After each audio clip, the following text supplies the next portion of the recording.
Thank you for joining us on the Lemonade Stand. This week you've joined us at Atrioc's house. Yes. Welcome to my house. We recently came into a bit of money. Specifically last week. Yeah. Last week, we just somehow came into a lot of money.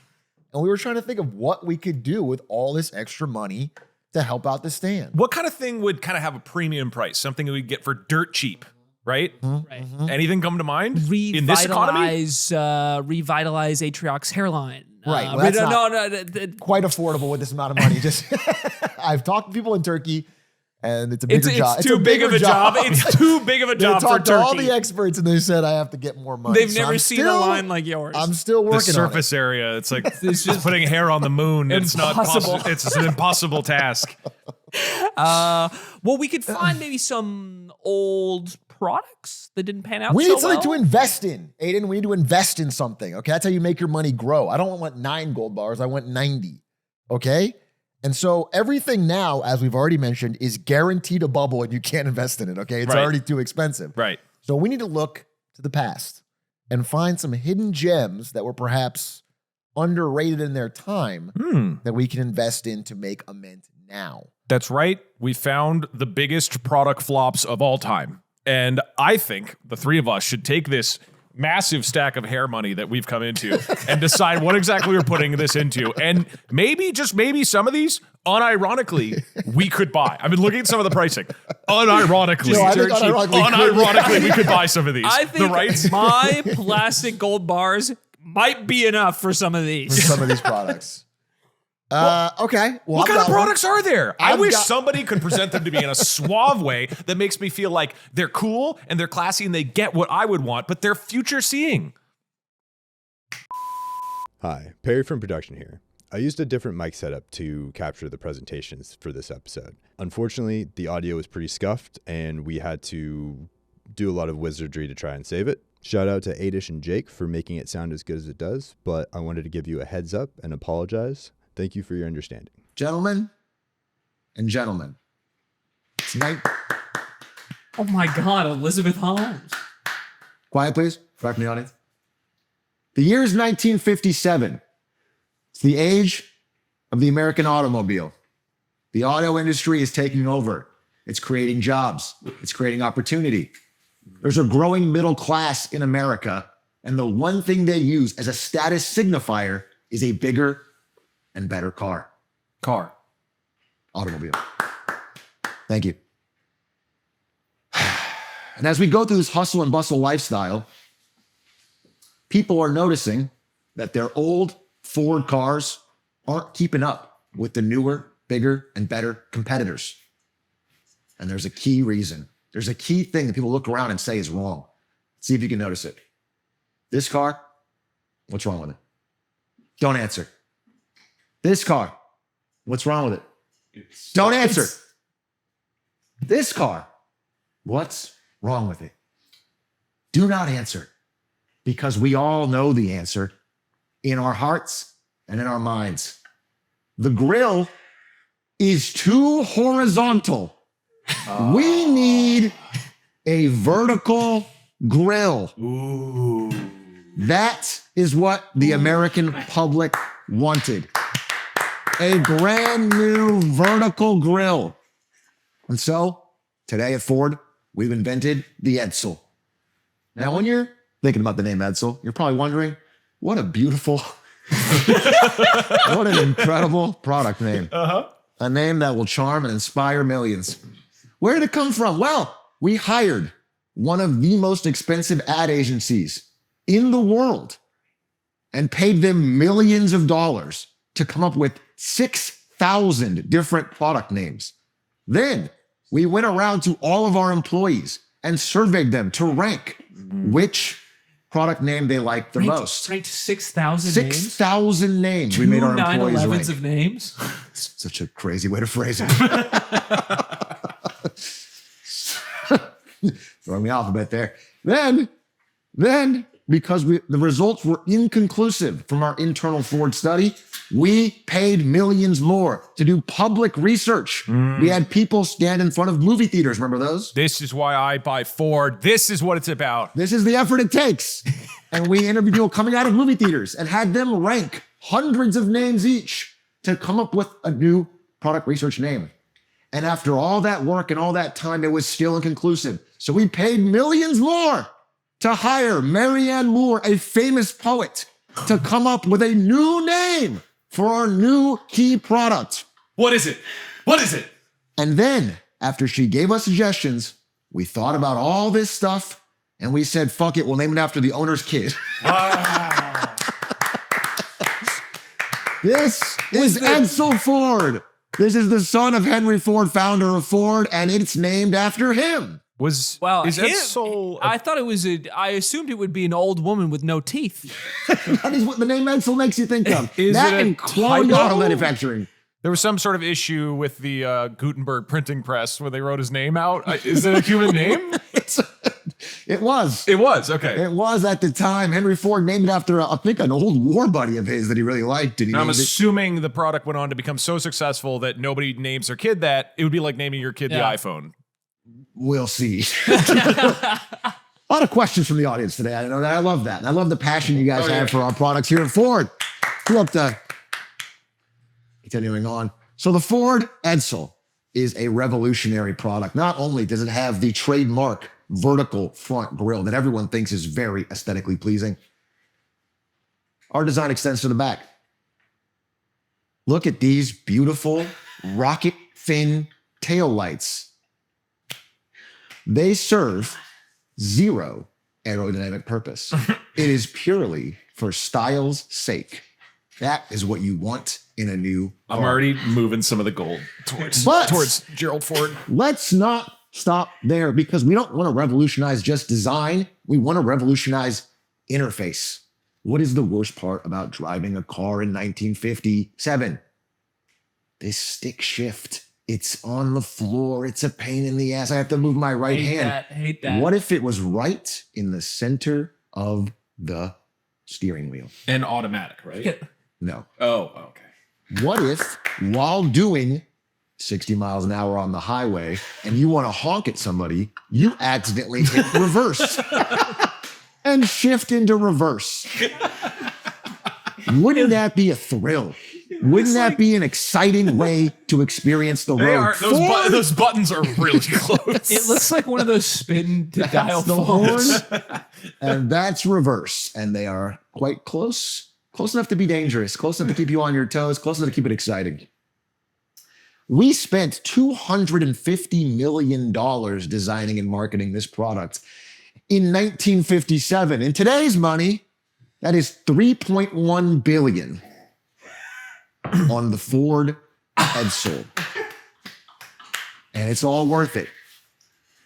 The day of the launch was so anticipated internally and externally with our marketing that we compared it to the recently done D-Day by calling it E-Day. And on the day of release, Wait, so how many D-Days of cars did they sell? how many 9/11s and how many two? And on the release, we bought, and there's only 3 networks at the time, we bought prime time 1-hour TV slot for the Edsel Show, starring famous celebrities like Frank Sinatra. Frank Sinatra. Bing Crosby and Frank Sinatra had to do a full hour live Edsel Show promo upon E-Day on the release. The Edsel was, of course, an astronomical success, except for one thing. It didn't sell any cars.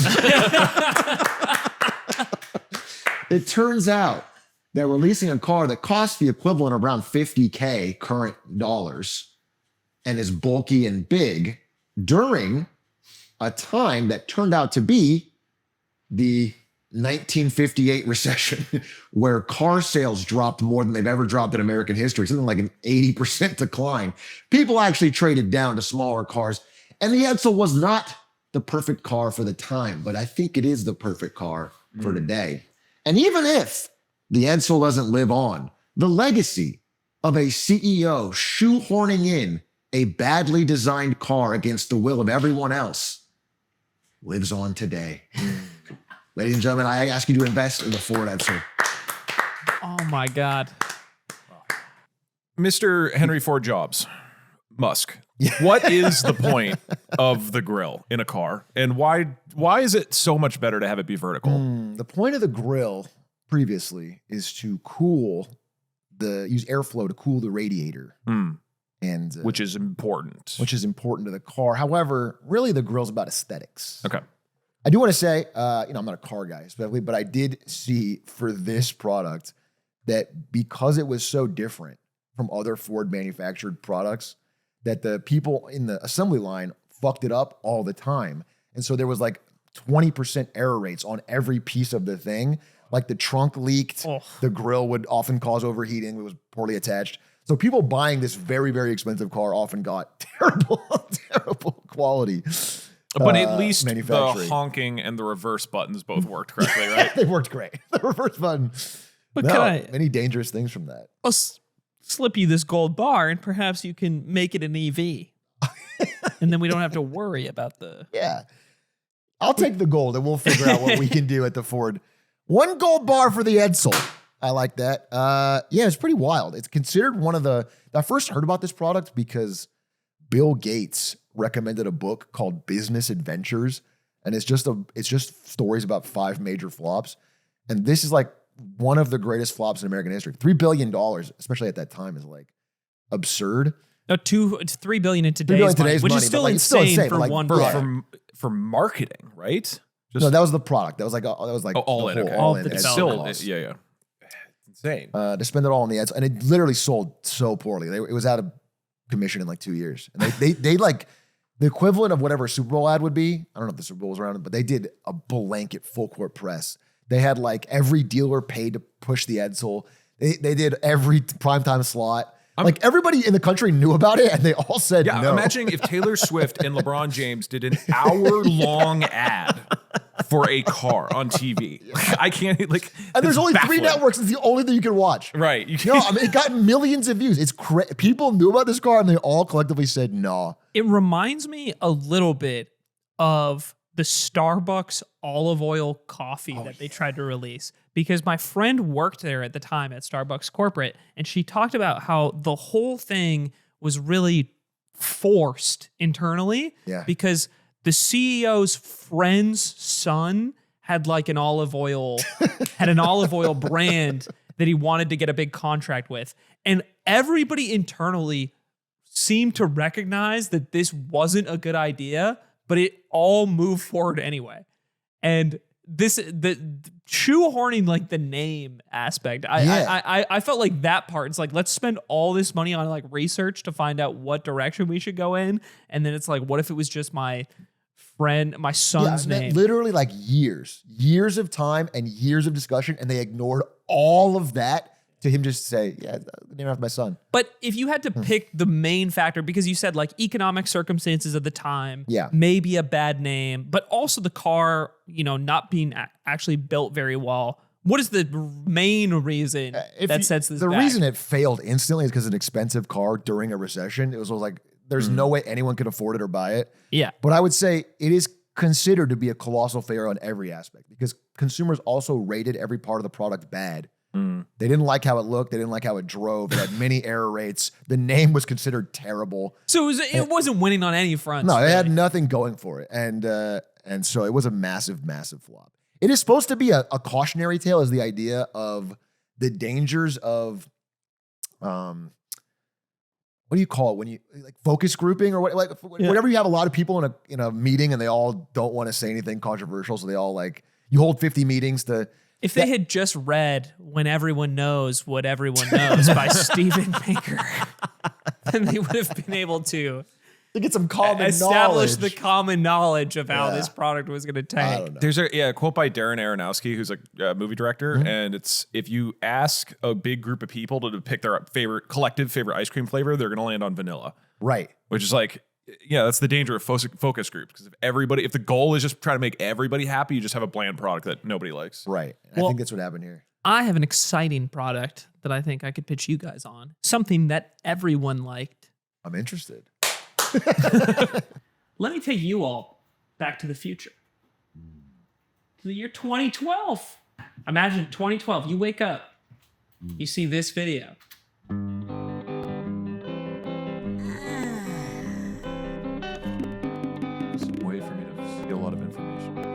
Ooh. What? For our audio listeners, Mr. Aiden Jobs. So, as you can see, from this experience, you're looking at the first-person POV of someone waking up with, something on their face that allows them to see notifications, navigate to places, send messages with their voice. And have either of you seen that video? No. Do you remember when it came out? I don't. I think. So if you can find, I remember watching these I days. believe you can find the original video on YouTube still, but it's unlisted, and I couldn't find the link, so I had to find like a secondary upload of it, right? But what we just watched, for the audio listeners especially, is this little 2-minute trailer that was made for Google Glass. The glasses that Google was going to make and were going to presumably replace a lot of the functions of your smartphone at the time. And the reason this video was so remarkable at the time, we're going to stay here for a second. Okay. I can see you getting antsy in the audience. No, I can see you getting antsy. it's You're shaking 2012. your leg. It's 2012 and I love Google. And I'm excited to see what they have to announce. Yeah, Look at the visual and appreciate it. it's funny you say that because genuinely, I think it was a different time for the way people looked at these companies and how they viewed themselves internally, where there was a lot of explorative efforts in segments of the company that could just kind of fuck around, spend a lot of money, and try to develop the product of the future. And phones were out the door. People were done by 2012. And people were really done with phones already, which is funny. They were mostly getting rid of them. Oh, wait, sorry. The exact opposite of that. Wait, sorry. Yeah, my bad. 100% the opposite. Right. No. I get those confused. No, it was actually the opposite in that smartphones weren't even something that everybody you knew had yet. We were still at a time when people had phones that weren't smartphones. A considerable amount of people. And I think the reason this video was so groundbreaking, and not just because it uses a lovely song, Lover's Carvings by Vivio, which I actually learned about that song from this video and I've had in my life since then. But I remember being in high school and seeing this and thinking, wow, so many things about this are so incredible. The way it seamlessly seems to integrate with the person's day-to-day experience, the voice to text, even voice to text or Siri stuff at the time, right, is not that prevalent or good. It's borderline non-functional at the time. Barely good today. Yeah, exactly. So to see it pop up in something like this and then imagine this future in a video titled One Day, you're getting sucked into this idea of this is really going to be what the future looks like. And that future is a bunch of people walking around like this. I got to walk down a beautiful memory lane of people young MKBHD reviewing this product at the time.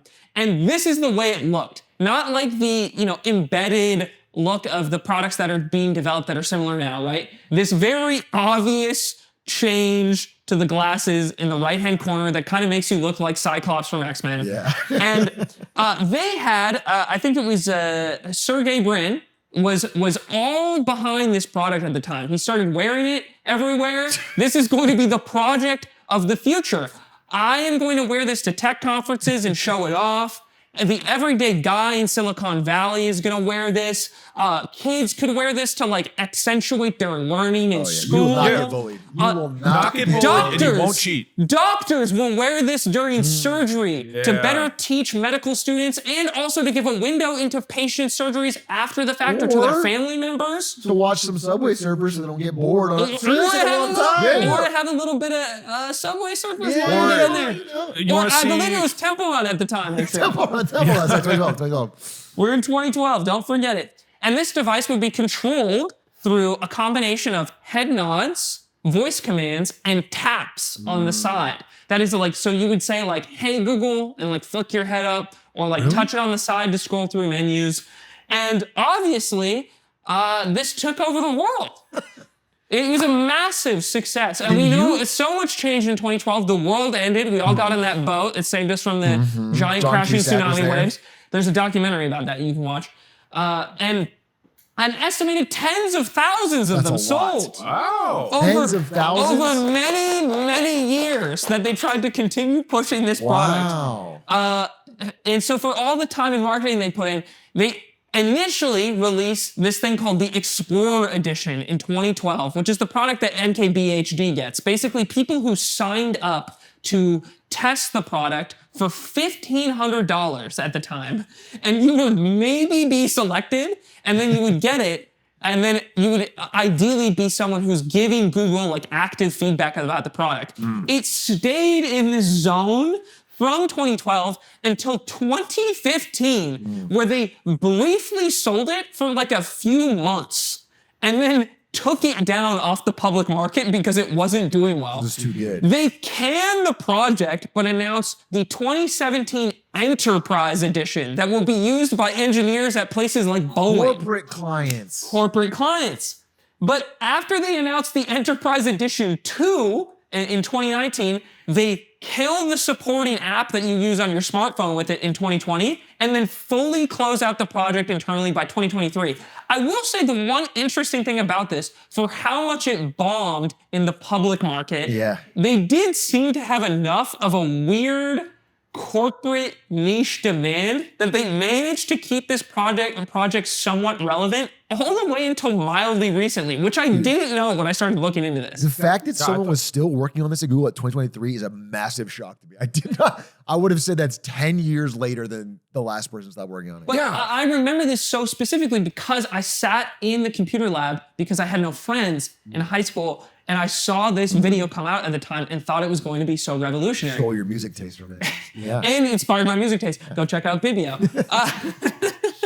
But what actually happened during all of this? I found this lovely Wired article from 2013 by a guy named Matt Honan that was titled "I Glasshole" that perfectly summarized what the core issue with this product was, which is that it's just fucking cringe. Nobody likes you if you wear Google Glass all the time. And he said, people get angry at Glass. They get angry at you for wearing Glass. They talk about you openly. It inspires the most aggressive of passive aggression. They just call you an asshole.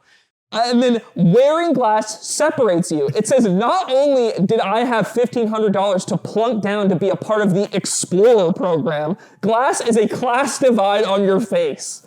That sounds cool. It's like an expensive watch. He starts off this article by describing how his first idea for the use of this product would be to wear it for the full duration for the birth of his child, and to which his wife doesn't like. And he tries to explain to his wife how having this available camera on my face is the perfect application of its tooling. And she simply says, I'm not comfortable with that. You can't do that. And he was like, this was my first interaction realizing that socially, this just wasn't going to work. It boils down to this thing was creepy, clunky, and fucking boring. Not only is it something that people can clearly see that you're wearing and are worried you're recording them all the time, and not only is it kind of like weird looking and not really fashionable, but all of the use cases on it didn't really work. So the things that you could, the things that you could do with it, they were proudly, you have to remember, this is 2012. You can use this to do Google Plus Hangouts. Oh, finally! I'm in. Finally. You could supposedly use Google Maps or to like Google search things. You could text with it. It had a 5-hour battery life. It just, ultimately, the minimal feature set that it had available to it at the time just wasn't very good. So it can drive you to work, and then you can't drive home. Yeah. So even if you were somehow completely oblivious to all of the social consequences of wearing it, it ultimately didn't service its purpose very well. Right. It's still way more useless than the phone that you had in your pocket. And then it's interesting though, because recently we seem to culturally be revisiting this idea with the technology that we have available to us. Kind of, I would say, leading the charge, at least in the public conversation, is Meta and Mark Zuckerberg. And, but you know, he still looks a little goofy, but drastically different performance with this recent product. Over 2 million of the Meta glasses have been sold. The Meta Ray-Ban crossover glasses have been sold since the 2023 launch, which, as you might be able to tell, is more than 10,000. It's good math. I think the underlying issue here, regardless of this product's success, there's a vision behind this on Meta's part, right? And what Google was hoping at the time, it's like, let's beat the next technology to the punch. Let's get rid of phones and have everything attainable through something you wear and is comfortable and easily accessible. You don't even have to think about it. It's integrated directly into your life and vision. But then the underlying value proposition is this: to truly become successful, it has to be better than this. Right. And not just in a functionality way, which is important, but in a social stigma way as well. I just feel like, so if my wife is giving birth, I just feels intrusive and weird to be holding up a phone watching. Right. I'd rather get in there with a wearable on my face. Right. And That's the Right. I'm glad you're on board, because I think we could transform culturally. I think this is big. With an influencer. Yeah. I think the basic question you have to ask about the success of this type of product in the future, and what maybe nobody was asking at the time at Google, what Sergey Brin refused to ask himself, is, does this product pass the vibe check? Because ultimately, I think it's a product that is very, it's disturbing to those around you, and not in like a horror movie type way, but just like it disturbs their day a little. It's like you're unsure if that person is like recording you or not. There's something like hidden behind it. And I think it's a little more difficult to incorporate something that is like so fashionable and like tied to people's identities and get them to actively change like that part of their life up here, especially as there's kind of a movement to like disconnect and get away from phones. Right. And then also fail on the front of replacing your phone technologically. That was like the other part of the equation you're losing out on, right? Because personally, I actually hate the way I'm tied to my phone in so many ways. And I got a cellular Apple Watch like 2 years ago. So it can text and call without my phone around. And I do like that feature. And it was in an effort to like leave my phone behind in so many places, right? But the main things I often use my phone for, which are taking notes and sending messages and using maps, the watch doesn't replace very well. And I haven't really been able to ditch my phone in this, like what was my initial interest for this product. And if you can't match up all of those features easily through the glasses, plus not find a way to make it like creepy, disturbing, and intrusive to your day-to-day life, I have a hard time imagining this market ever truly breaking through at any scale that's even remotely similar to smartphones. Google Glass was the first effort where it's like, I have this giant thing attached to it, and this is super obvious and looks clunky and weird, and we're whittling away at that part. But I don't what feel you're like saying is if we bring back Google Glass and change nothing, it'll be a big hit now. I was at the Streamer Awards this last weekend, and there were, I think, 2 or 3 times where I suddenly became uncomfortable realizing that someone near me was just IRL streaming. And I wasn't aware that like my private conversation was just like literally being streamed. And that made me feel pretty uncomfortable. And I'm glad that we can move away from that. And I'm just have to feel like that literally all the time, because everybody is streaming everything all the time on their face. Exactly. And that way we don't have to feel That's uncomfortable. it. The problem is the transition. Like I'm not being recorded. I am being recorded. If I'm just always being recorded. If I'm always in fear. Like I could constantly always like a low buzzing fear about. Yeah, that sounds really good. I'm realizing that in the context here, I was meant to like sell you on this. And that's a great and point. I'm giving and it you seems a like I gold have. bar. I mean, you guys should really check out Lover's Car Rinse. It's like a good song. It's by far the least interesting part of that whole presentation. But I think the actual question I wanted to ask you guys that I came out of this with was, it's pretty obvious why that product failed at the time. But we're revisiting it now in a way that I think a lot of people still feel negative about. What do you think there's a realistic future here where 10 years from now, or 20 years from now, this is a mainstream technology that is competing with phones? Absolutely, yes. Yeah. I mean, I think just for the kind of camera and streaming technology, it'll be fairly popular.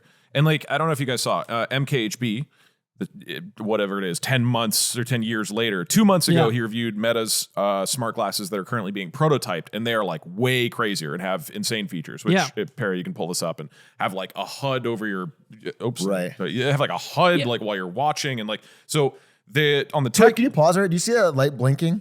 So I bought the Meta smart glasses, not the latest ones. It was these aren't on sale yet. These are like, but this is going to be essentially it seems like Meta is about to make the leap from the glasses right now, which just have a light and they can take pictures, but the glasses themselves don't have anything on them. Like you're ultimately wearing glasses with a camera on the side, whereas the Google Glass like has this thing over your eye, like you're a weird sci-fi villain. Yeah. And so this product, and you can look, MKHB's weight, smart glasses are suddenly good. It's like he is essentially going, this is the leap. This is what it was promised to be all that time ago. And it looks, I wouldn't say cool, but way cooler than Google Glass. Absolutely. So here's the thing. As I tried using them, I bought them as like a Christmas gift as a joke from my dad. My dad didn't really want them, so I used them for a few months. And anytime that light flashes, it is like you're wearing Google Glass. It is extremely uncomfortable for everyone else in the room. It becomes very noticeable and awkward. And so I heard some people are hacking them to remove the light, but that in itself is very unethical. Yeah. Because now, you know what I'm saying? Now you're recording people surreptitiously. When the light is off, it's really hard to tell that it's not just a normal pair of glasses, which is kind of cool. And I did wear them playing basketball and get some fun highlight. It's a cool POV and it's interesting. I think there's a way to set it up for streaming that could be cool. But for day-to-day life, I mean, this fell out of use for me really quickly. And I don't know that a HUD would change it so dramatically.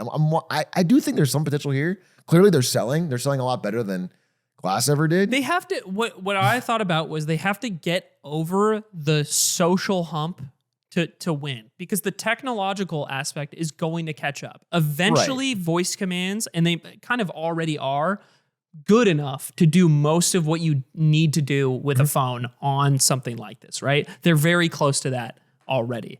But it's the idea of the recording and the social stigma of anyone realizing that you have this on. It's applies to regular clothes too. If you show up in like a really strange outfit to a certain type of event, you won't be let in. Yeah. Right. And functionally, I think, be uncomfortable. People just look at you like it's noticeable and it's awkward. And then additionally, it's like, you mentioned this in your presentation, but like, it's just not more useful than a phone. And so I don't think it needs to replace the phone. It's in the same way that, did you know that AirPods is bigger than McDonald's, Netflix, and Nvidia combined? That's so true. I mean, maybe you're right. And so I think it's an accessory in the same, like if complimentary, you go to any tourist place, right? People are walking around with their fucking phone, or a concert, whatever. People are recording everything on their phone. Those same people, of which there are, I don't know, 1 billion, 2 billion, are going to be stoked about the idea of not having to hold up a thing. They can tap a button and it's their POV, and they can have all these things going on. And when they're in a car ride, it's playing music directly. I mean, I would argue that was the best part. The music is awesome. The bone conducting music or whatever was incredible. Like it literally, no one around you can hear, and I'm listening to music with the glasses on, and it's not in my ear; it's over my ear. It was incredible. That is the feature I show everybody. Everyone thought it was cool. I think it has even the short term potential to replace the accessories, the tech accessories. It can replace AirPods and replace the Apple Watch, and it becomes the thing that does both of those things, but just better and more convenient. And it's not going to replace a phone just because of the way you interact with it. There's no way it can fully do that, but I think they're going to have a lot of success. And probably the biggest argument for that is it is having a lot of success. Meta is doing great. I mean, Google Glass failed. 2 million's a lot. Super bad. I mean, it's crazy for a somewhat experimental product that doesn't look that good yet and does not have very many features. That's a ton of sales. Yeah, I think that's pretty. I mean, people clearly are in a more social recording era. People want to be able to like get their POV and more things for Instagram or what. Like I get that there's a use case and this might take off. I just want the ability to record fireworks so I can watch them later. I just want to record a concert because everyone wants that footage online and there's no way to get it so far.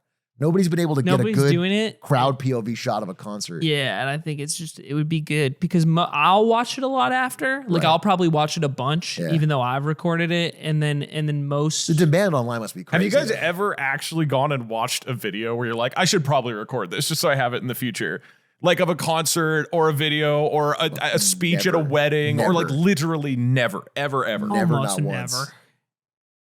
But now we can just have it all the time. But so anyway, Google Glass is great. I'll give you money. Thank you.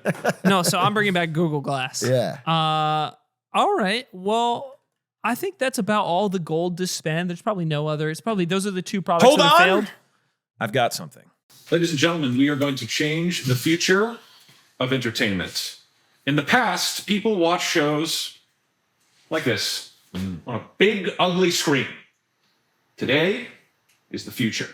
People don't want to watch Liam Hemsworth news show, The Most Dangerous Game, like this. They want to watch it like this. Ladies and gentlemen, introducing Quibi.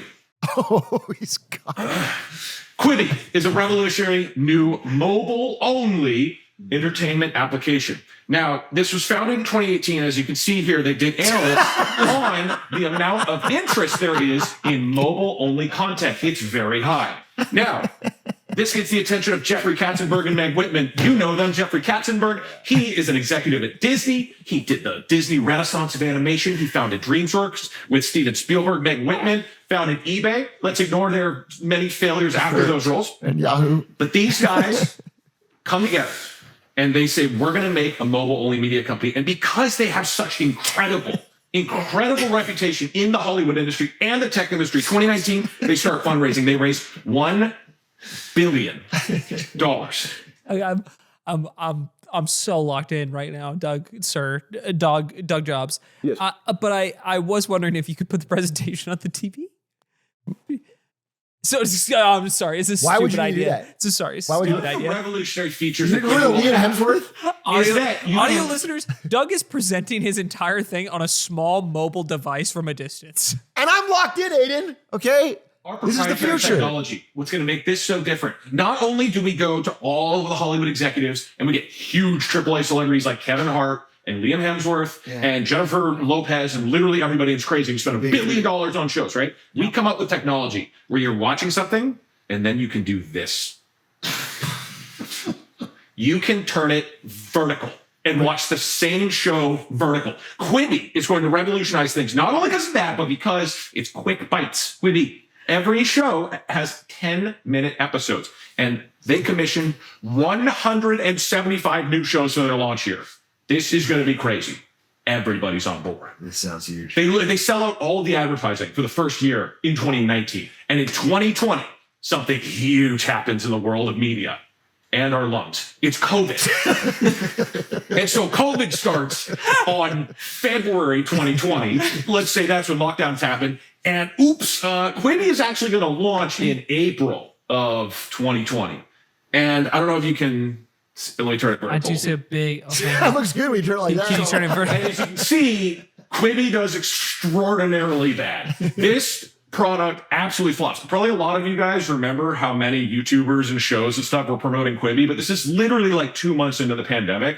This thing, they were shooting for 7.2 million subscribers, paid subscribers in the first year. That was their goal. That's what they sold everybody on. They don't do that. They get 1.2 million after 2 months. Yeah. I have a question, Doug Jobs. Yes.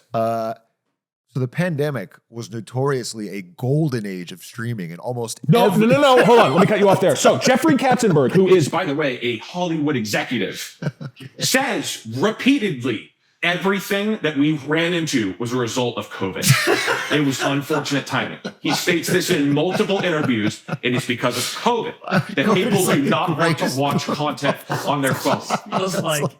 all they did was watch content on their Oh, man. phone. There's some weird coincidence where TikTok and YouTube and Netflix and every other media conglomerate did phenomenally well. Unfortunately, people thought the shows were really bad and they didn't want to pay for another service. And nobody gives a shit about watching a show on vertical mode. But according to Jeffrey Katzenberg, the main time people are going to watch this was on their commute. If they're not commuting to work, they're literally never going to watch any content. In Jeffrey's defense, I believe, my memory says that everybody who was watching Netflix, Twitch, YouTube, all those things at the time, they were doing it on desktop. All of 100% Yeah, of them. phones are dead Phones in phones, COVID. Nobody was using Nobody the used the phones. phones. And I do want to be clear, if you paid for a monthly subscription for all of these shows, you could not watch it on a TV. They had to add that 3 months in because it was failing so badly. And So they caved? They added a TV app? and now the shows are just pointlessly framed so that they can be watched on vertical or horizontal. So they literally filmed everything. Black box. So it's both vertical and horizontal, and then you're watching the. So sadly, Quibi failed Tragic. after 6 months, and they shut down. Billions of dollars raised, thousands of episodes, hundreds of shows, and it all crumbles and burns. But again, we have to remember what Jeffrey Katzenberg said. It was COVID. And gentlemen, we could literally buy the rights to Quibi. A year later, they went to Roku for, we don't know the exact amount, under $100 million. Roku has since relinquished the rights because all the shows did so bad. We could pick up Quibi and we could revitalize this thing. Now that COVID's over, I think we got a shot. Yes, that was the only thing stopping it. I've got a little cash laying around. Go Bars. I got a little cash. How long did it actually take the company to fold? Like, when did they give up on the Quibi dream? 6 months. So they launch in April of 2020. On the first day, they like get a decent amount of downloads on the app, and that just plummets afterwards. And by May, which is the next month, they have 1.3 million active users. That's like at their launch, and then it's all going wrong. Again, the quote from Jeffrey Katzenberg, I attribute everything that has gone wrong to coronavirus. That's crazy. It's just so insane. It's the greatest thing they could have asked for. It's the most beneficial possible thing. It's a gigantic lifeline. And after 6 months, in October, Quibi shuts down. And then Roku buys them in 2021. Dude, like Almost every legendary. other online content service did gangbusters. They did so well. It's just so funny because this was pitched as like the perfect thing to any executive media company, tech company that's like, we want to get into the future of entertainment. Jeffrey Katzenberg has a crazy successful track record. Meg Whitman. Shrek. What? He did Shrek. He did Shrek. It's not that he just did Shrek. He did, all the best Disney animated movies, Beauty and the Beast, Aladdin, Lion King. That was all like him. He directed and started that division and did that.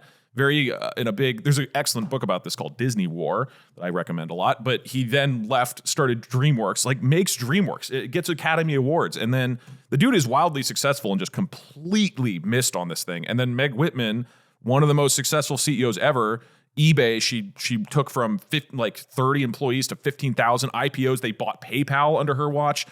And then she's just gone onto this string of failures. She had Yahoo, right? She fucking bombed. I don't think Yahoo, not to my knowledge. Was Meg Whitman not at Yahoo? I think you're thinking of a different person. She ran for the governor of California. No, it was HP. I'm sorry. Yeah, she goes to HP. Yeah. She runs for the governor of California and as like a kind of hardline Republican, and is a big anti-immigration, anti-illegal immigrants kind of stance. And then there's a big controversy when it turns out she's been paying a housekeeper who's illegal for 9 years. Jesus Christ. And then she goes to Hewlett Packard, becomes CEO, splits the company into two parts. Her half fails, the other half does really well. Then she goes to Quibi, fails horrifically. But happy news for Meg Whitman, she is now the U.S. ambassador to Kenya for some reason. I have no idea. I would love to watch a Quibi about her life. I know. I want to watch a quick bite I'd watch a about Meg. Quibi. Actually, excuse me. Joe Biden appointed her midway through his term, and unfortunately, Donald Trump did not have Meg Whitman continue to represent us in Kenya. A lost opportunity.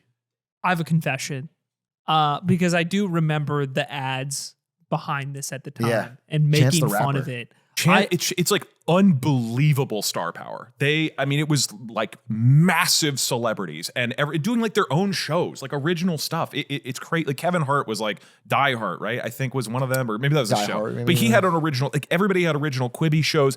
I don't know if you guys were around at the time, but I was at ESL doing esports, and they hit us up and were like, we just need content for Quibi. A bunch of like video game journalist websites made Quibi. They were just, everybody was making Quibi content, and it just, Everybody was making Quibi. Yeah, but it was all crap, right? My understanding is it was all crap. nobody liked it. Yeah. Yeah. There's basically no shows from that at all. There was that no people- killer app of a show that everyone had to watch. You were putting out Marketing Monday on Quibi. I would have put that on Quibi, baby. I thought that they had successfully pivoted this company or turned it into something somewhat viable, because I thought Tubi was the same thing. No. Not related at all. I thought Tubi, because I'd just been hearing about it and You just joking heard about the B it and thought this it year. must be Quibi's And then brother. in my head, I So was their like, oh yeah, pivot was Tubi, that like company that did syllable. short form, like weird short form mobile only video a few years ago. Okay, well, they must have spun it off. What's weird is Quibi must have been uniquely fucking stupid and bad, because short form, even vertical video is actually starting to take off. Not just like what you'd think of with reels and stuff, but there's Chinese companies that are making Quibi style short form micro dramas that are 10 minutes long. Yeah, it's the exact same pitch. And it's huge. It's huge in America. It's huge in China. Like those, I don't know what the app is called, but like they advertise on Facebook all the time and they are blowing up because people just watch these. It's like, if you ever seen Darman, it's like all 10-minute movies where there's a villain and he gets owned. Some poor person beats a rich person or whatever. And they farm those millions of them. They all get tons of views. So like Quibi had to be uniquely stupid and bad. One thing I do remember from when this came out, and you can tell me about, this is way memory, was like the app took over your phone. So when you're watching on Quibi, you couldn't do anything else. So you're watching this stupid. Why would you want to do anything else? Like, if you're watching slop content, the normal thing you do is take out your phone and you scroll while you're watching it. But Quibi required you to have your phone entirely focused on watching Chance the Rapper do Punk'd. And you like nobody's ever sat down and actually watched Emily in Paris. Yeah. Nobody's done it. Yeah. It's some say it's impossible. What's funny now, I went and watched a little bit of the one I said, the Most Dangerous Game with Liam Hemsworth. Yeah. And all the shots are just like, there's just a lot of room on the sides. Because again, that was the whole thing. Like every single show needed to be shot so you could turn it vertical. It's just like, dude, this is, there's so many things I wonder. One is just like, how shitty were all the shows? Because I didn't watch them, as most people did not. Secondly, how would the thing have succeeded more if they launched on TV? Because I do think that during COVID, fewer people are watching stuff on their phone and certainly had less of a sense of like, I want something that's 5 minutes right now. But at the same time, TikTok does extraordinarily well during this time, right? And it's, how do you contend those two things? I don't know. It would be so funny to like spend all the marketing in like a similar way, but leave a widescreen or like desktop version available for TVs, for laptops, etc. Right? You launch the product during COVID. It becomes successful, but most people are just watching on TV. A regular. So this big blank space on every fucking shot. Is there even a way to go watch the content now? Like, I imagine. Yeah, the shows have like dispersed into different areas. So some of them, for example, the one I looked at, you can watch for free on Amazon Prime.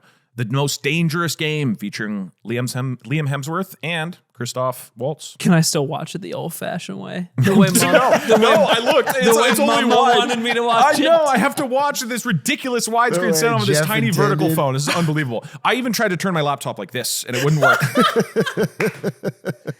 Okay. That's Quibi. Okay, well, Quibi, it's just we've had such an all-star lineup, and it's hard to pick what we put our money into, but I think we have a few others we wanted to touch on. Dude, okay, speaking of phones, I got one for you. Dude, this bit of us spending money makes no. These are so bad and unpurchasable. We have to make the bit somehow connect to this again. Technically, we could probably literally buy the rights to a Quibi show. Unironically, I literally think we should do that. Okay, if it's under $1,000. Okay, that's a bit. All right, that's a bit much. I think the amount of effort of lawyers it would take. Video is going to make enough money. We buy the Quibi show and then just upload it to Patreon. Okay, you know what would be interesting? I legitimately think Quibi tier. If April 2020, they just took all of the shows, didn't have an app, and just made a YouTube channel, they would have made more money and had more success. Absolutely. Yes, Wait, they absolutely. had 1 million. Hold on. You said they peaked at 1 million subscribers. That's still pretty crazy. They had 1.2 million for a short period of time. They spent $1 billion. $1 billion. Yeah, but that's better than YouTube ads. Do you know how much we get? 1 million, like, I don't know. That's still insane. That's better than YouTube ads. It's 175 shows. It's $1 billion. Okay, it's you know all what's the better than A-list that, celebrities. though? You know what's better than that? Oh, by the way, I should say they peaked at 1.2. By the time they were shutting down, they had 500,000. So it's like it was plummeting over just a couple months. Anyway. We love smartphones, don't we, folks? We keep coming back to how much we love smartphones and don't want to replace them. It's taking down everything else because we love smartphones. True. But sometimes they do too much. You know, there's too many apps. There's too many distractions. You're trying to be social, but you're stuck doing work. What if a company could strip all that away in the year 2012, well after smartphones are a thing, and create a device purely for the social generation, aka what they called, can you pull my screen up? Generation Upload. This is what? The Microsoft kin. They saw a new wave of millennials, young millennials at the time, and they were using their phones and the internet for social media. And they said, we need to make a phone just for that. So they created the Microsoft Kin. Now, there's two versions of the Microsoft Kin. One, the Kin 1, is shaped like a makeup clamshell case and it's very small. And the other is kind of like a stumpy BlackBerry. This is, again, 3 to 5 years after the iPhone. Wait, is this is two different models? It's This not is the two same different models. phone that you slide No, up? no, no. This is a different. This might be the slide, but there is Yeah. two. There's a Kin 1, that Okay. is a small clamshell, and a Kin 2, which is a bigger. Wait, what year is this? 2010 when it first launched, 2012 by the time it shut down. Okay, so this is also around the time that like Android is a thing. Yep. Because I know. Because Android's the thing. Also, separately, a Windows phone is being developed that is entirely different OS and design than this. Yeah, yeah. So Microsoft launches this, and some unique things about it. Zero calendar app of any sort on the phone. You cannot track the date or time at all. Good. It helps you disconnect. Okay. No contact list. It helps you disconnect. No ability to sync with your Outlook calendar or Google Calendar. Unable to instant message or use any IM clients, including at the time very popular Yahoo Messenger, Windows Live Messenger, AOL Instant Messenger. Perfect for a vacation where you want to get away from it all. There was no spell correct or predictive text inputs. You had to type it all out. So these are all problems. It's also priced equivalent to a premium iPhone and requires you to pay a $30 a month fee to have the highest end cellular network. So these are all problems.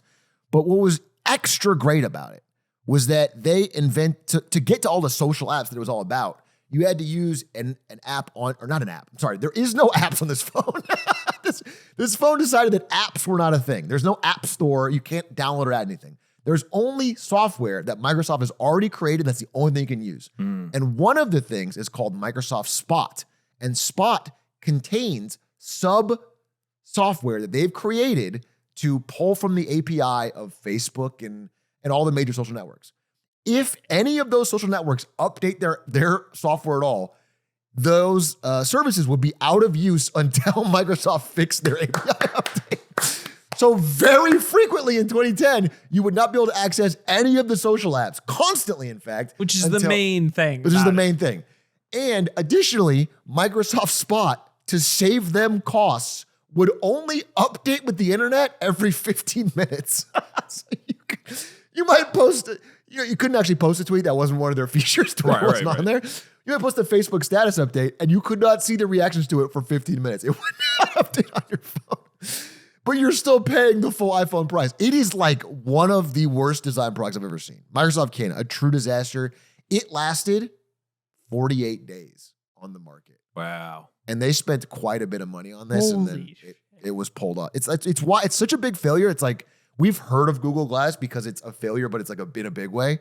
Yeah. This was such a failure that like people they didn't even heard of.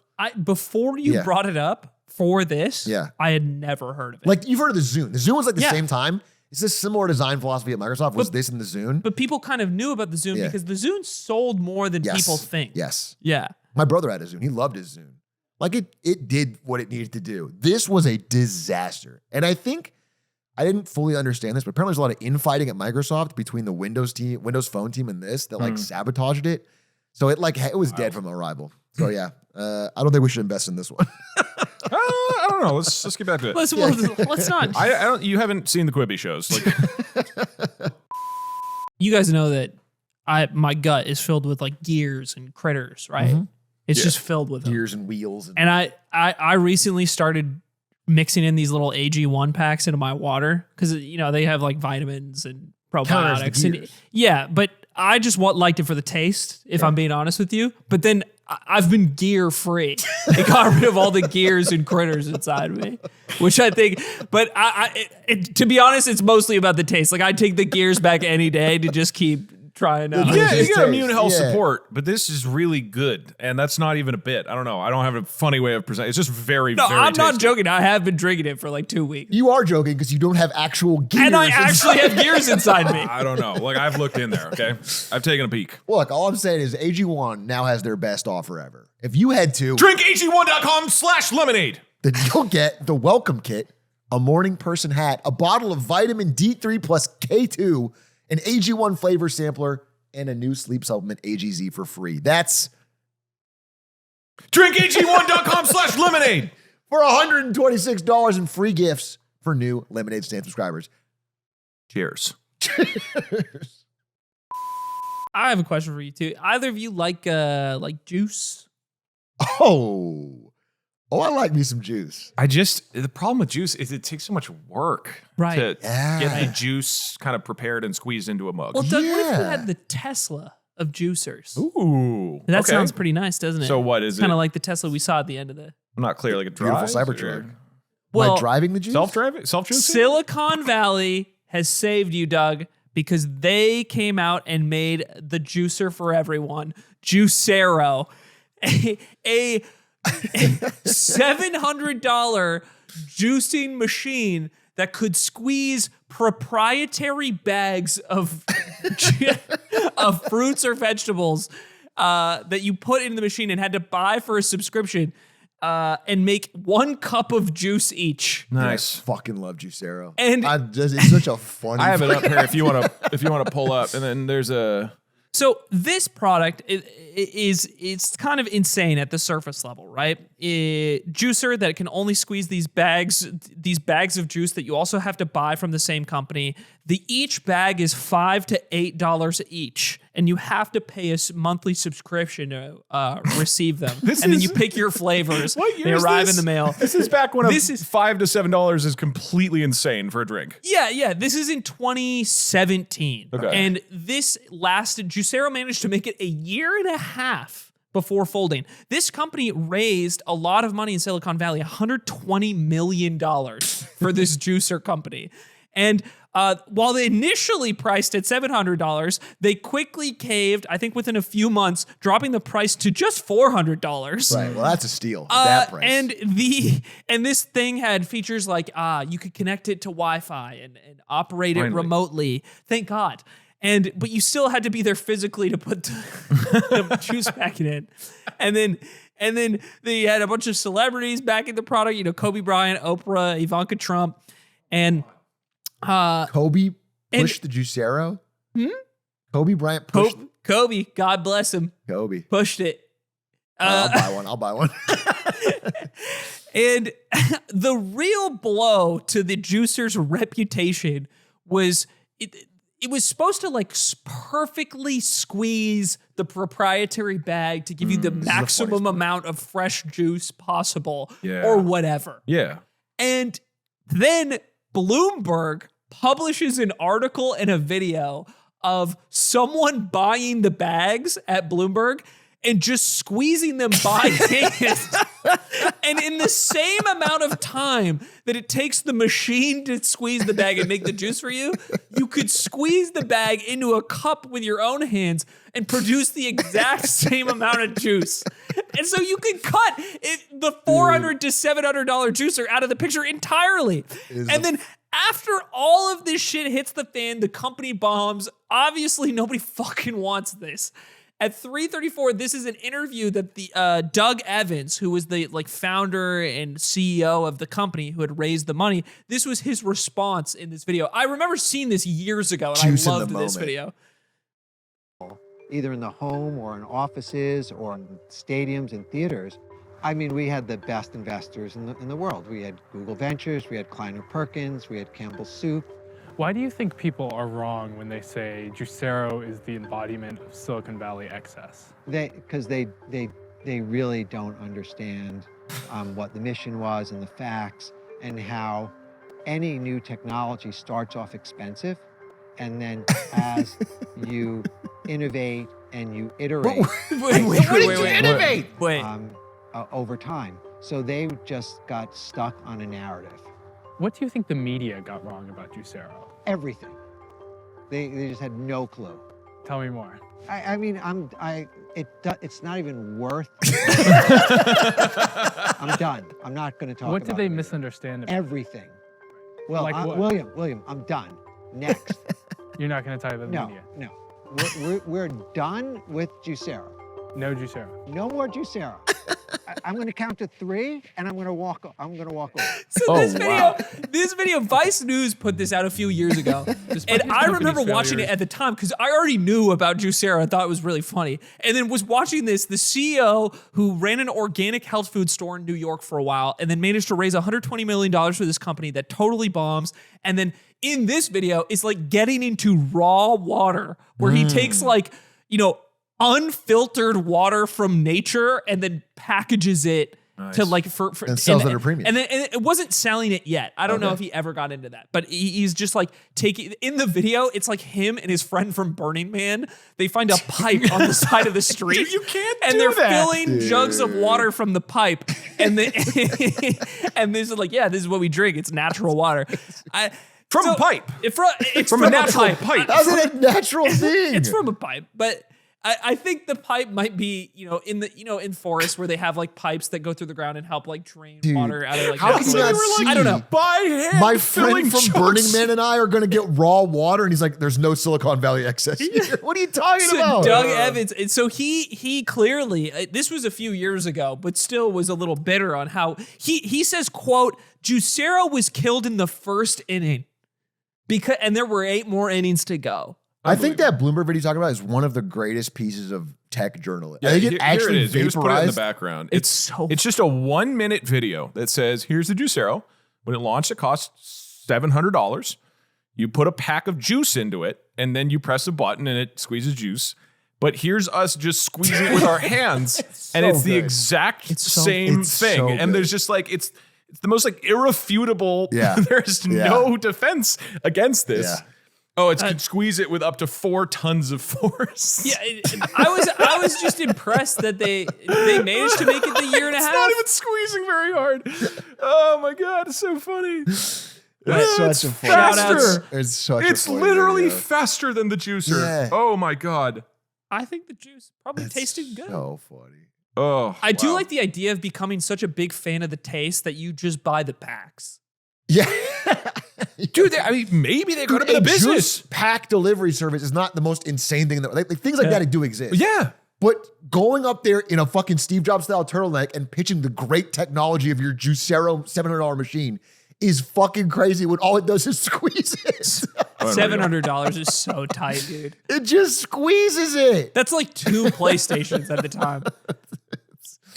Okay. It's like not that hard to get juice. If you, I don't know. So what do you? If you're what gonna do you pay got $7 for in me? juice, What I do you got, got, actually, Doug? it actually connects to Juicero very strangely in a weird way. Okay. So I want to tell you guys about a little console you might have heard of called Ouya. Okay? Ouya launched. I heard about Ouya. It's so. I know. Ouya launched in I believe 2012. Yeah, it's 2012. So middle of 2012. A lot of these products are around the same time frame. It seems like people are just trying like weird hardware. And the Android and mobile stuff's going really well. And so this little company appears on Kickstarter. And their pitch is this is a $100 micro console. Now, back then, this is still of an era for you young kids where you don't just have video games everywhere all the time. We had like early shitty mobile games on our phone. And some were starting to get good, but Temple it's Run. like Endless Runners and before Temple. this. Yeah, it's like Temple Run, right? These aren't like great games. Everybody's playing Temple Run. It's like my doctor was playing Temple Run. My teachers were playing Temple Run. Triple Town. I was looking back at the old games. I was Oh, there yeah. were some banger Oh, games yeah, back then. bangers. This was great. That's when what's the Monument Valley came out. Oof. Anyways, so this pitch comes out at a time where we're still in the PS3, Xbox 360. It's like just progressing the next one, and they pitch $100 console. It's going to run on Android. The whole thing is that anybody can kind of make games for it because it's Android. Really accessible, super cheap. We're going to have this amazing controller designed by this dude here, who's this like super famous Swiss designer. I don't know how to say his name. Yves Bihar, something like that. Say it, Euro boy. Yves. You know how to say it? Yes. So this comes out. They're like, we got a sick team. We got a sick controller. The console's working. It's live. You can buy it. It's going to come out in a year. I was stoked about this. I was like, damn, this sounds cool. Did you kickstart this? I didn't kickstart it, but the Kickstarter happens. They needed $950,000 to do it. They raised $8.5 million. And for those who remember, this is right around the time that Kickstarter first started becoming a thing. Oh, yeah. And so this was not only like, Tech Valley silliness. It also was like, Kickstarter, where people are going, oh my God, this is going to be the next big thing. So they launched this, and turns out it's not very good. Like, it's really like not that much to say on it other than this came out and everybody sort of went, okay, hold on. The games on here suck ass. These are cheap Android ports. The thing is incredibly slow. It's not a good, like, it takes super long for anything to load. Yeah. You talked about how you have 500 games to play. They'll include things like just rain, and it's a GIF of rain, and that's one of their games that they've pitched you on. If this is what they're going to do, and the controller that they kept saying this is one of our big things. Our award-winning designer Yves Bahar, in his firm Fuse project, he's designed the controller, and it's incredible. The controller feels awful, and the buttons are sticky, and it feels cheap and plasticky. It starts to get worn out really quickly. There's all these different stories that come out of people being super upset with how this thing actually plays. Sorry, guys, Yves just spilled a bit of beer in it before he shipped it to you. I decided to buy one back in 2013. You bought an Ouya. I bought an Ouya. This is my senior of college. Hell yeah. And I bought one. I was like, this would be fun. Like I was doing an internship. I was like, I have a little money. Let me like buy this thing and it'll probably be fun. This is a year after it came out, so you were well aware that this is not. At this point, the consensus, again, this is early internet, so there wasn't like this immediate flood of attention. Sure. People weren't reviewing things on YouTube right away at that same level. And I was like, this seems fun, like for a group of friends. And at this point, I'm also like making my own video games in Android and whatnot. So it felt relevant. So I order it. And they don't send me a tracking number, and they don't send me any information. So I actually looked through my emails yesterday. From July 22nd, Douglas Reedon. This is to Ouya support. I expect a full refund for my Ouya order. I've not got my order, have not gotten any tracking information about my order, despite multiple attempts to contact the support team, and have read countless stories on the internet on the Ouya taking months to ship. I would like a refund for my purchase. If I do not get one in the next 30 days, I will be filing an FTC complaint. Charging for an order, giving no information whatsoever, and having no customer support is completely unacceptable, and I will be doing whatever is necessary to make sure that my money is returned to me. Thank you for the help. And then 1 day later, it got delivered. So, not too much to say here. This was a console, was all hyped up. It was like, ooh, a micro console. This would be cool. Turns out a micro console doesn't have the power to run cool things. This was early where apps were not cool enough, and now people can do your phone can do this everything, yeah, far, far better. So it all kind of failed. It lasted for a year or two. Eventually, they were bought by Razer randomly, who kind of scrapped them for parts. Wow. And then, in terms of where everybody went, the kind of lead co-founder lead founder of this, she kind of petered away, but now runs a soccer team in Los Angeles. So, good for her. Good to have her on. And that famous designer went on to make the Juicero. You're not kidding. He went from the Ouya to the Juicero back to back? The lead designer of the Ouya controller, which was supposed to be the big key selling point, because according to the CEO, there's nothing special in here about the Ouya. The point being, like, anybody can, it's like, that's what's so cool about it, but our controller is really great. Dog shit controller. Maybe it was sticky because he kept spelling juice in it. It's like, well, there was a machine that could make my juice separately. I'm squeezing it too tough. Yeah, I need the control. One hand on a juice packet, the other on the controller. This shit is wild. I need a controlled squeeze. Massive, massive, massive failure. And if I look at my timeline real briefly, dude. So not the craziest story, but a nice little funny. Well, that era. Oh, sorry. You got one? Oh, I was gonna say, what could we jump over to one other video game one that I also have a video game one, but I'm down. You do? Yeah. What's your video game one? Well, I want to set it up because I want to say that era of time that you're talking about was. I kind of miss it. Even though there's a lot of flops like that, like the Ouya, there was like the Nokia, like the early mobile internet. People were trying a lot weird of stuff was getting tried. Weird hardware was getting. Everyone wanted to have like a piece of that pie. I remember. I'm not going to mention this one, but the Nokia N-Gage was like a Game Boy competitor. Do you remember that? It was like a phone / Game Boy, huge flop. In fact, is the second worst performing console of all time, the Nokia N-Gage, of a certain degree of size. From a major company. But the worst performing console of all time, if you could pull it up, Perry, is the Nintendo Virtual Boy.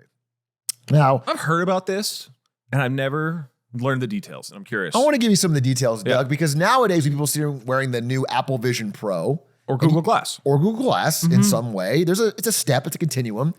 And everyone is sort of coming around to the idea, Mark Zuckerberg changed his fucking company name, that, hey, we might want to have some virtual reality in one day. A metaverse could be a thing. And maybe the tech wasn't quite there, but was this a good idea? Well, if you look into it, the Virtual Boy had a couple things working against it. Number one was that it wasn't even a headset.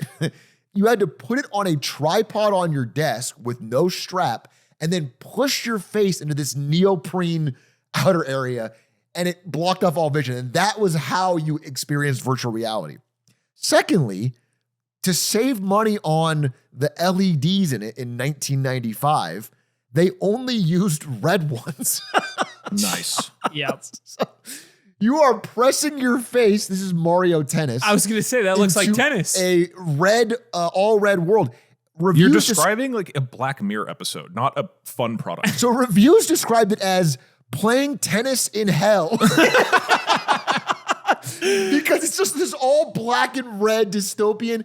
Now, This is unironically what we should put our goal towards. Let's get a We can Virtual turn this Boy and around. let's play it on this podcast. Let's do a Patreon episode where we're all in the Virtual Boy verse. I wonder, I bet you might need a gold bar to get a mint Virtual Boy in the box. Dude, unopened PSA Okay. 10. Oh, So I wanna was try reading it. about it. They've said like almost every gaming failure has a YouTube video come out later being like, this wasn't that bad actually.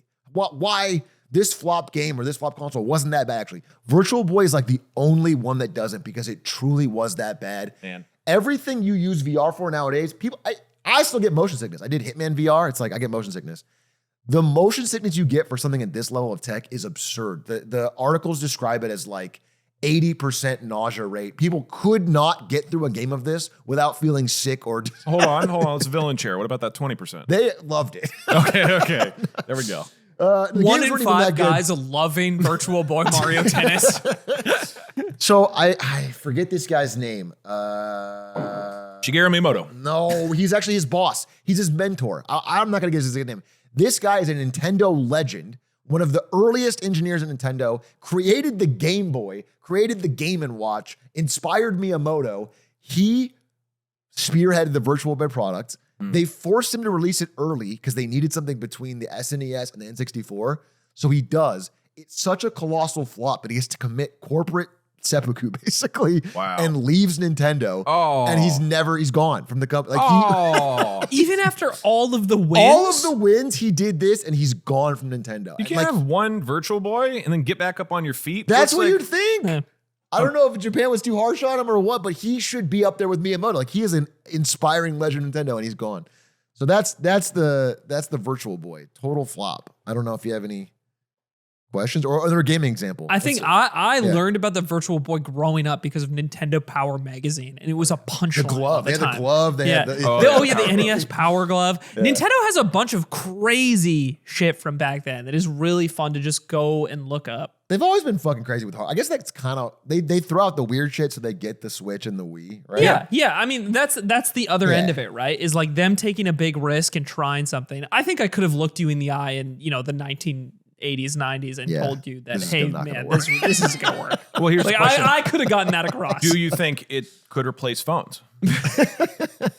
So that was my problem with the Apple Vision Pro, was that it showed me all the regular colors that Yeah, I it just see in my wanted red. day-to-day life. And me going to Tim Cook and just being like, what if it was all red? There's just too much blue, too much green. But my last example is a gaming one as Okay. well. All right. The Google Stadia, which is a little more recent. And the reason I hung on to this one so well in my memory was because my best friend and roommate, Nick Versillo Gaming from the Yard, ordered this product, the founder's edition of this product, so that he could What a get... rube. So What that a he, loser. and you're gonna love the reason, so that he could get the gamer tag that he wanted. Because like as soon as a gamer tag That's is the chosen, cringiest thing I've ever heard. Nick, he's not gonna watch it, but so fucking lame. so he wanted to make sure he could get the tag before it was taken. let me give But, Google $300 Founders Edition so I can make sure I get Falco on Stadia. Fuck you. Fuck you. Nick. So What is this commercial? So Stadia, the appeal. Also, who is it? That's Reggie. Fils-Aimé? No. Dude, that'd be a sick commercial. Reggie Watts? Reggie Watts. Reggie That's what Watts it has been gold. Reggie Watts has been gold? It's like an Asmongold knockoff. Okay, so the appeal of the Stadia was that it was going to be a cloud gaming service. Wherever you are, you would be able to stream games at 4K, 60 FPS, play them on your phone, play them on your laptop, play them on your TV, and through the power of the internet, the game would be streamed to you, and you would pay a monthly subscription fee, presumably for access to a database of available games. Right. And people had talked about cloud gaming, but I don't think anybody had really poured a bunch of money Well, there and were a few. had a true offer on the table. Like Google. They were starting to come out around this time Yeah, frame. but Google is like the powerhouse that's expected to do this well for That's the what was first time. starting. Yeah. That's what the announcement I kind of gotta look was, at when right? PlayStation did theirs because they came out with one that was pretty good. Anyway, sorry. And they announced this, and then on day one, the available product is the Founders Edition, the one that Nick bought, which includes the controller that they're selling, and also the Google Chromecast model that you need to use to like play the games on your TV, which is ironic because all of the marketing is about you don't need any hardware from us to play anything. Yeah. It's going to be available on whatever you have, but Yeah. out the gate, you need their Google products to play it, at least initially. And those together were $130, which compared to like a console, right, still not particularly expensive. And also included in that was 3 months of the subscription service that you needed to access and use the service. Right. But what users quickly realized is that you still had to pay full price for games.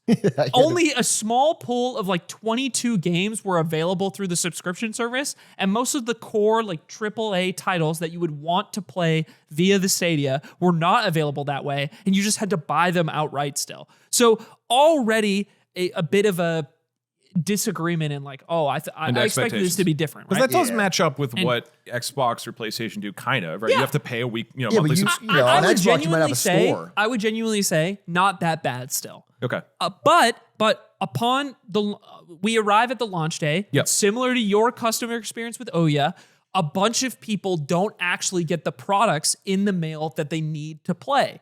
So it's remember launch hearing day, about this. Yeah, and they're not receiving anything. And also, you can only access the platform on that launch day if you have a code that is sent in tandem with the package that you bought. need the mail. So there's a bunch. It's imagine you've waited all these months. It's officially Stadia launch day, but you just don't have the code to log into Stadia that they're supposed to mail you, so you can't play on day one. You got to be careful not to let too many customers use the product they paid for. What is the that would reasoning? be- yeah. I'm lost. And eventually, within that first week, delayed packages, stuff starts arriving. But now people actually have the product. And the number one, problem with cloud gaming is that it's so reliant on what internet you have available to Latency, you. yeah. And the latency was horrific. Videos of like people clicking the button and then their character jumping like a full second and a half later.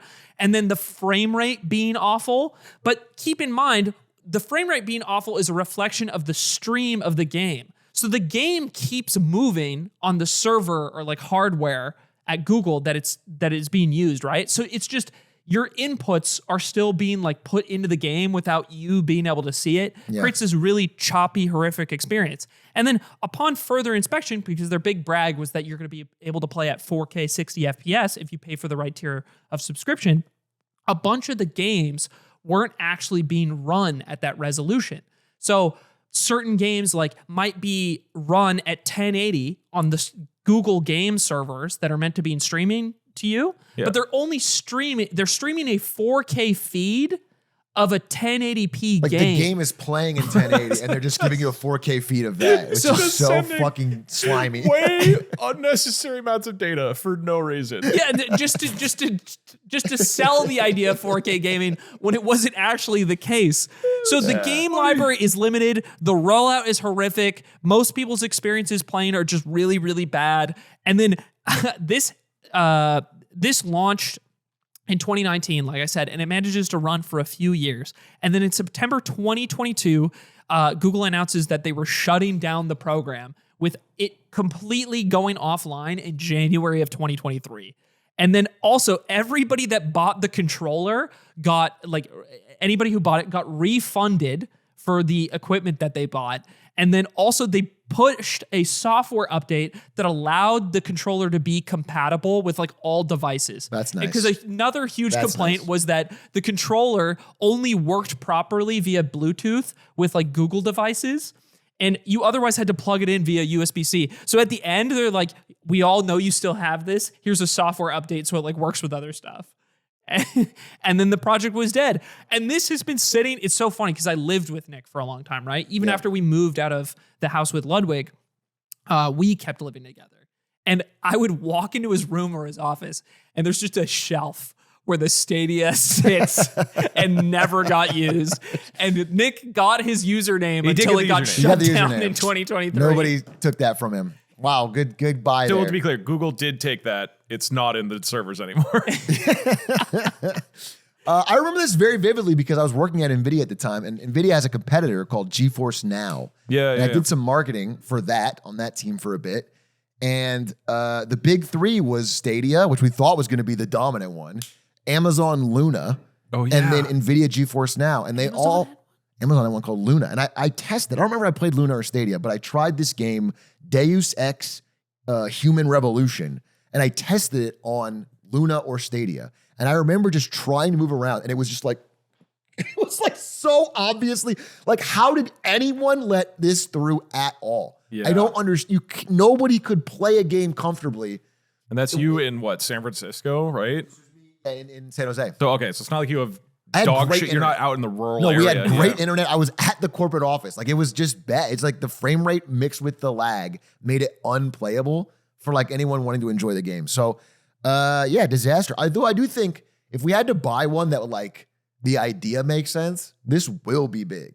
Yeah, eventually it could be good enough. At NVIDIA all the time, they would talk about how like we can't push this too much because if this takes off, nobody buys GPUs anymore. Like, there's no point owning a gaming PC if you can stream 4K HD anywhere. There's just no point. Like but the technology isn't there yet. Like, it's just not. Yeah.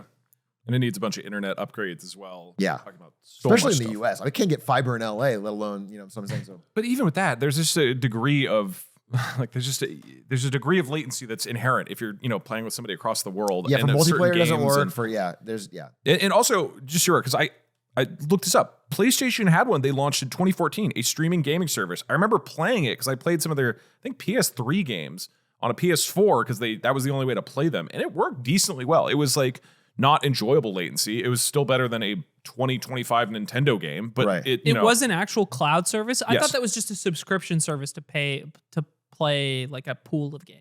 No, it technically is that too, but it's a pool of games that you play through the cloud. You don't actually have it local. So that does exist, but the fact that neither of you know about it leads me to believe it's not hugely successful. But it is technically, PlayStation has done it competently I think for Xbox a has done decade. something similar too. Yeah. There's Well, I mean, they have versions offer. Game Pass, but I don't know if that has anything to do with I think cloud Game games. Pass has a cloud gaming component. But anyway, my understanding is that AI, if we want to throw that to Doug, we haven't mentioned it today. Because it can like upscale and predict the next frame, it is the thing a lot. Like, you can basically stream almost no data, like blocks, like a very, very low res thing. And then AI locally can upscale it and make it so that once this is advanced, you can actually do this technology. I don't know enough about either of these things to confirm, but this sounds vaguely like editing footage using proxies, like proxy. Right. You know about that? They're sending basically what I'm saying is they downscale the game to like 800p or whatever, the lowest thing. Mm-hmm. They send that data over the internet super fast because it's very small. And then the AI locally upscales it back to 4K by predicting what it looks like in 4K. Sure. Your example is if the AI didn't upscale it and you were just looking at low res footage. Which is missing the entire premise. No, it's close. It's close. It's probably close. Xbox Cloud Gaming. Xbox has their own version. I did not cloud, know that. and you can get that as part of That's Game probably the Pass most successful one, actually. Ultimate. Because Game Pass is huge. So I have a last product that I know less about, but I wanted to take slightly more seriously by the title of it Okay. as the one that I actually would pick to bring back. Okay. And it's in the 1990s, Coors announced that they released a sparkling water.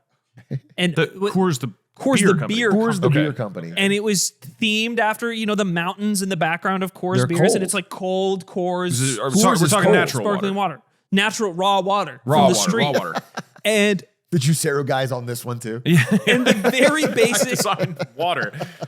the very basic reason this didn't succeed is people just didn't understand that it didn't have any alcohol in it. Like they didn't get it because of the brand that it's coming from, right?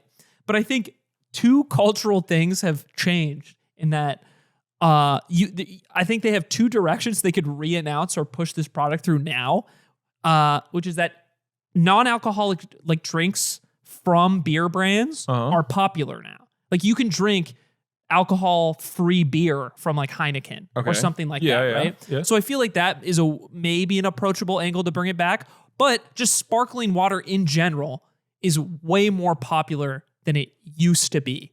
And they could re-announce this product into a market that is like more accepting Liquid of Death it. did this, right? Liquid Death is kind of like people thought it was an alcohol. Yeah. It's a water. They made a ton of money. But it's a market that I think exists now, whereas in the 90s, I can understand maybe people being a little more confused. Of everything we've talked about, It's not my number one, but it was out of mine.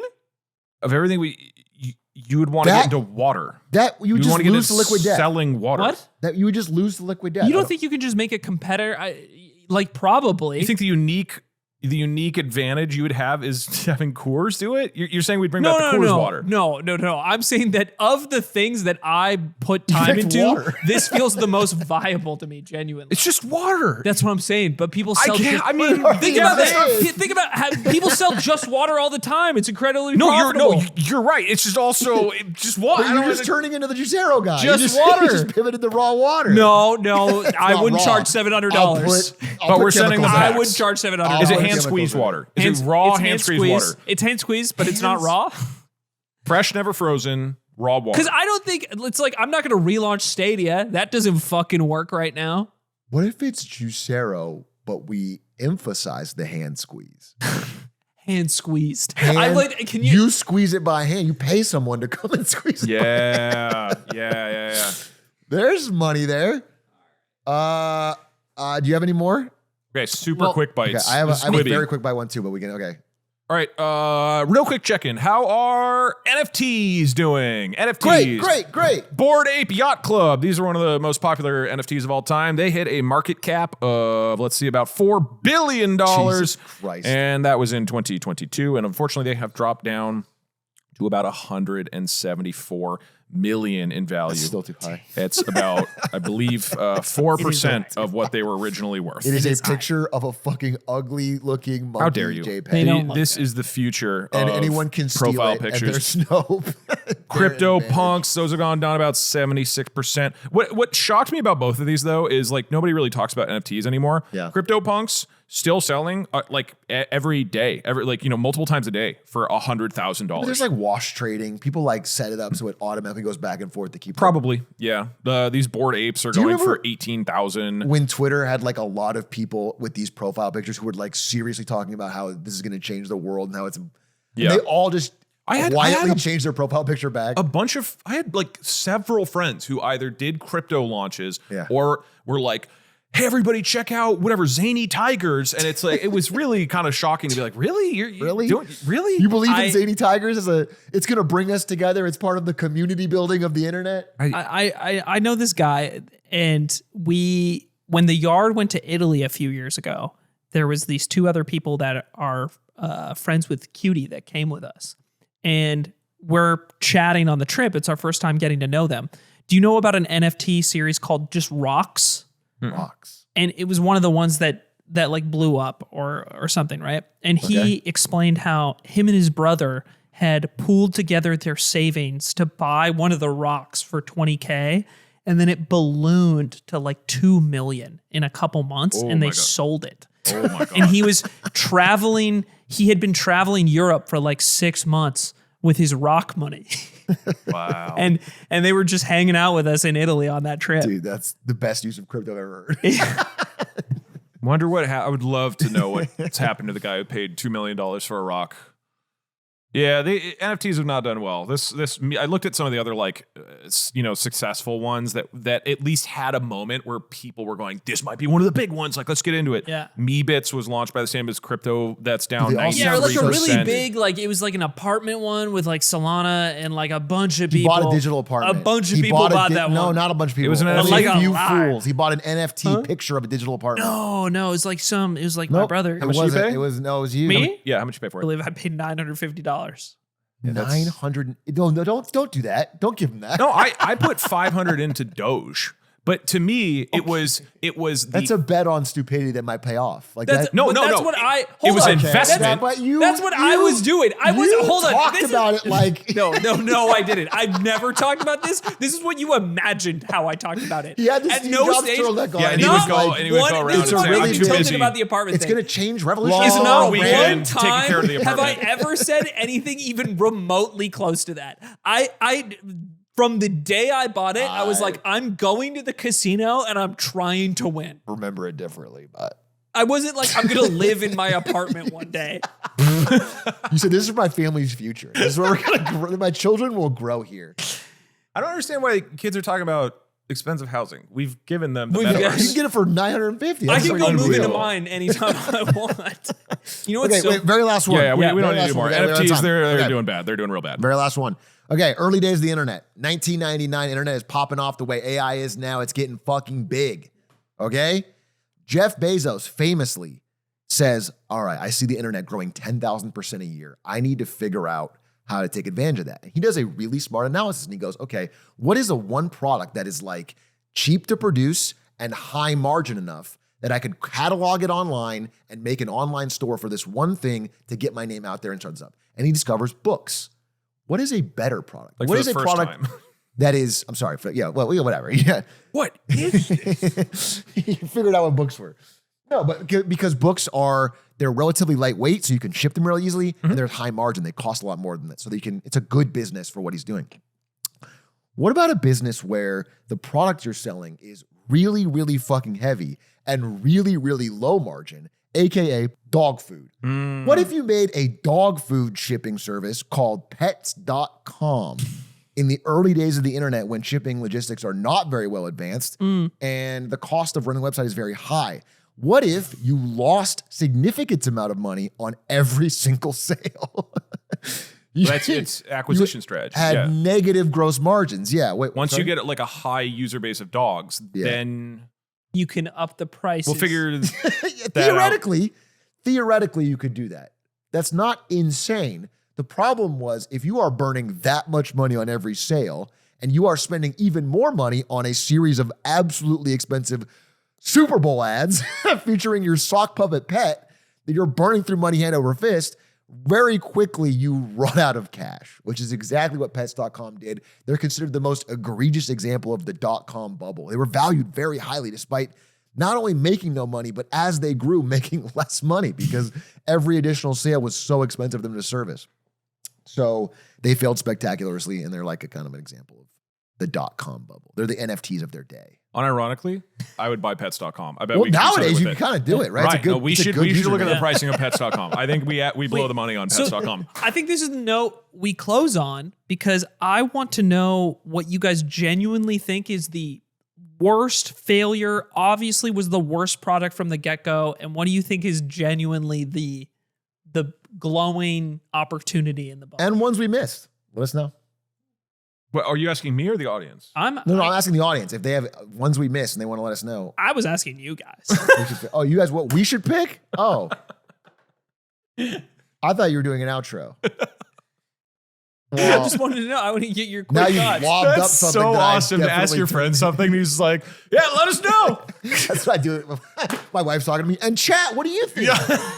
What do you think we should give her in her chat?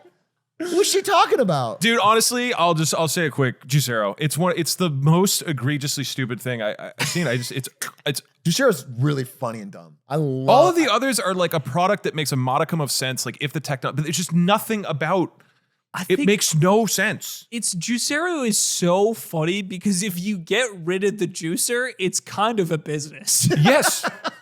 like the whole the thing. main That thing is the Juicero. is the Juicero part. But if you just sold bags of Which, squeezable by the way, juice, I don't know if you said you this. admit you kind of have an angle. You couldn't open the bags unless you had the machine. They were like, it's for security purposes or Yeah. whatever. So you It was had just to go. make you have to use the Yeah, machine. you can't just buy the juice packets, by the way. Having the idea of your juice bag need Wi-Fi connected unlocking in order to access the juice is so insane. I literally, guys, I would go in on a Juicero. I think we can find do one it. online. We should think- have Dude, it if we had one in the back in the and we lemonade squeezed it, stand too. We yes. absolutely should buy a Juicero. All right, we're putting All right. our money towards the Juicero. Thank you for watching this week's episode of Lemonade Stand. You can catch us soon on the Patreon episode this week. If you want to check that out, patreon.com/lemonade stand. And we'll see you there. And would actually love to let us know. I would Yeah, love to let hear us if know. you have That'd be any other interesting. products we missed that are notable. Thank you so much. Bye. Bye.